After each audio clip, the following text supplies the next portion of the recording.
first off, you can't have any of the players determine who the head coach is because both these guys wanted Atkinson the heck out of there, and Atkinson, and Kendrick is right, is a far better coach than Nash, and they didn't want to play for Atkinson, so they fired Atkinson. So the first thing you do if you're the Nets and you decide that Nash isn't the answer, you don't tell them, you hire who you want to hire. Durant and Irving do not have a say in who the head coach is. That's the first problem the team has. They enable these two guys constantly, but you and don't it gets in the way. Kevin Durant if you're trying to keep him. Well, where's he going? He can't go anywhere. He's got a full-time guaranteed contract. He's not a free agent. Let him live with it. Hey, Kevin, you want to play basketball, make $50 million a year? You're playing for our team. If you are convinced that he wants to stay in Brooklyn.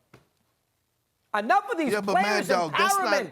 Let the coaches have something to say. Sorry, Kendrick, go ahead. No, but that's not how it works. But listen, let me explain something to you. Guess what? Everybody keep talking about that Steve Nash was KD hiring, Kyrie hiring. No, it wasn't. That was Sean Marks hiring. All KD did was say, okay, if that's who you want to roll with, let's roll the ball out. To be honest with you, I believe it was KD who wanted somebody else like a Ty Lue. So we keep blaming Kevin Durant for the Steve Nash hire, and I was one of those guys, but I had to go back. I had to go talk to my sources, and I found out that it actually wasn't KD. And let me talk to you about player empowerment for a second. You have to have player empowerment these days. You cannot be signing guys where they're making $45 million, $50 million. Damian Lillard just signed a 2-year, $120 million deal extension. So that means on the back end of his contract, he's probably going to be making close to $60+ million a year without consulting into a player that you invested heavily in. You got to bring in a coach that they can relate to. You got to ask their opinion about a coach that they're going to like and respect. You don't think that the Lakers went to LeBron James and Anthony Davis and said, hey, we're thinking about hiring Darvin Ham. You don't think they signed off on Darvin Ham, which I think was the right sign-off. Now, we haven't seen Darvin Ham in action yet, but you got to have that player empowerment where they're able to pick and have a say-so on not only their coach, but who they're adding to the roster, Mad Dog. This ain't old school. See, I totally disagree. Stability wins in the NBA. Let me tell you something about you. Kerr's been there a long time, they win.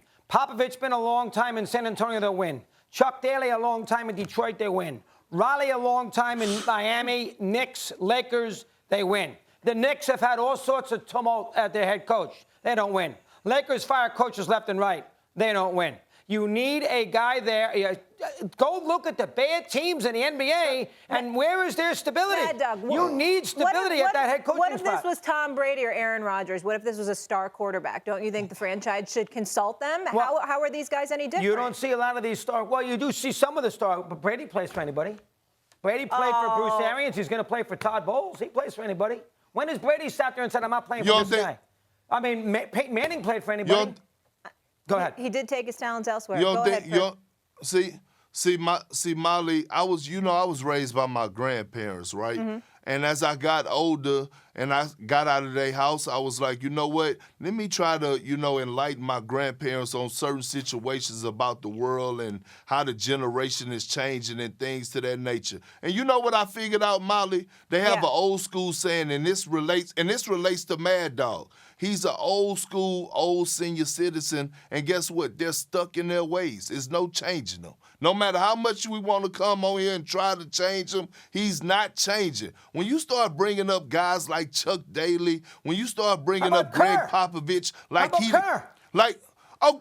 okay, let's not act like Mark Jackson didn't build that foundation and Kerr already walked out of there, Jackson. They hated him in that franchise. I understand, but it had nothing to do with his coaching ability. It had everything to do with what he did outside of coaching. But let's not act like he wasn't the first person to warn the world about the Splash Brothers. He warned them about it. Now look, no disrespect to Greg Popovich, but let me ask you a question.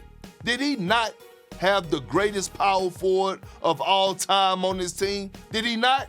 Well, that's what it all comes down to there, Kendrick, in the NBA. If you don't have the players, you're not winning. It's the same thing in the NFL. You don't have a quarterback, you're not winning. How did Belichick do that first year without Brady? If you don't have the QB, you're not winning. And if you don't have the right player, you're not winning. So we can sit there and analyze these coaches until the cows come home. Without the talent, you're not going to win the game. Hold up. Thanks for watching ESPN on YouTube. For live streaming, sports, and premium content, subscribe to ESPN+.